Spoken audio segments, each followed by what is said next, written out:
Welcome back. President Trump's dream of a massive show of military might marching down Pennsylvania Avenue might have to wait. Today, President Trump said he's canceling the military parade originally scheduled for Veterans Day because of excessive costs, which he blamed on Washington, D.C. I want to go back to CNN's Caitlin Collins at the White House. And Caitlin, there's this dispute about how and why the plug was pulled, and it involves the mayor in D.C. That's right, Jake. The president's big military parade is canceled, and he's blaming the city of Washington, saying that it's local officials, not the Pentagon, who drove up the cost for his parade. He saw it and he wanted it. It was one of the greatest parades I've ever seen. A grand military parade, this one put on during a Bastille Day trip to France last year.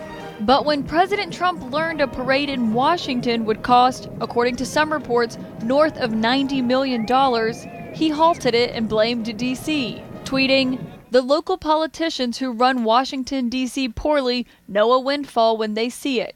When asked to give us a price for holding a great celebratory military parade, they wanted a number so ridiculously high that I canceled it. Trump's current hometown mayor fired back, writing, "Yup, I'm Muriel Bowser, mayor of Washington, D.C., the local politician who finally got through to the reality star in the White House with the realities of parades, events, demonstrations in Trump America. Sad." Bowser's estimate is just for security, road closures, and emergency services. It doesn't include the biggest item on Trump's wish list, a military show of force.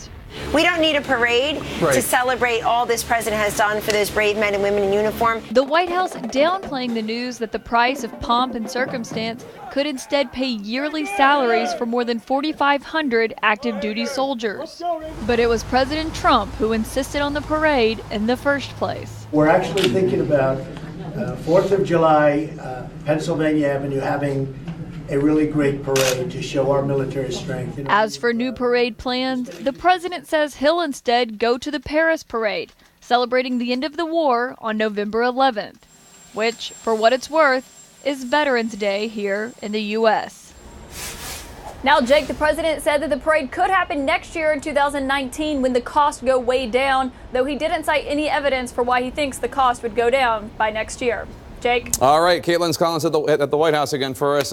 Amanda, what's going on here? Why did he want the parade? Why is it being canceled? Why is he picking a fight with Mayor Bowser? I mean, who doesn't like a parade? I know, we all like a parade. He went abroad, saw how awesome it was. Well, you know what? The Pentagon didn't want to do this. Right. The soldiers didn't want to. There are ways to scratch this itch. I don't know if he knows it, but every Friday all summer long down at 8th and I at the Marine Barracks, they do a parade every Friday evening. It's beautiful. Go visit that. They would probably love to have you. Go to a military base. Go see the planes fly. Like, there's ways you can do this if you want to highlight the veterans. You don't have to have the tanks rolling down Pennsylvania Avenue to show your might for the whole world. To highlight the veterans. It wasn't to highlight the veterans? I know. It was for him.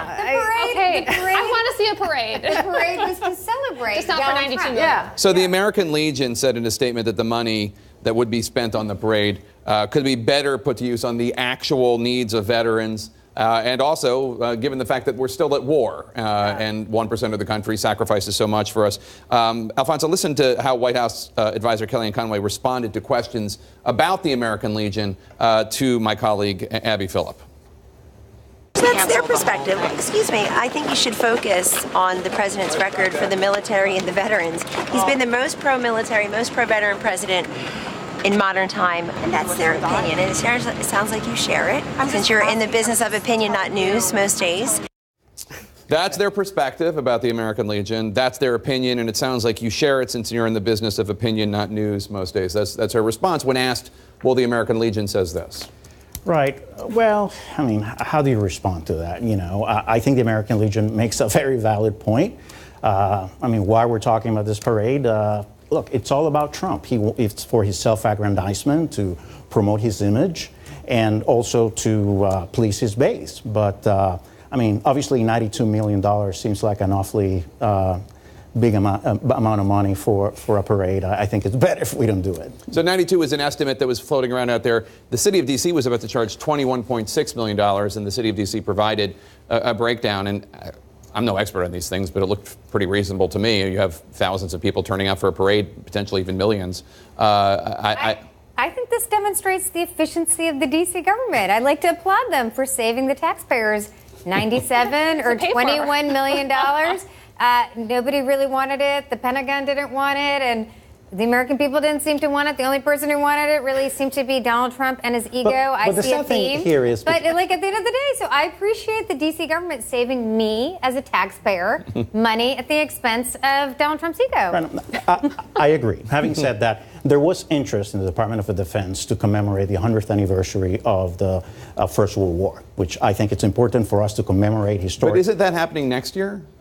The World War I 100th anniversary? That's what I thought. Yeah, but also the type of military parade that he wanted to have was a more militaristic parade, at least the way it was explained. Tanks and Tanks missiles. and kind of showing off our hardware, again, right? And so that's not really about honoring Again, over the top. veterans. But my whole point, what I was trying to make, is that you can't have those commemorations, but do them in a more reasonable way. You don't have to do a huge parade with a lot of hardware. A World War I commemoration would be great. I think we all would think that's something important to do, and seems very different than the parade that Donald Trump was talking about. A February Quinnipiac poll found that just 18% of respondents thought a military parade would be a good use of taxpayer money. 75% said it would not. And this is back when the estimate was between $10 and $30 million, not almost $100 million.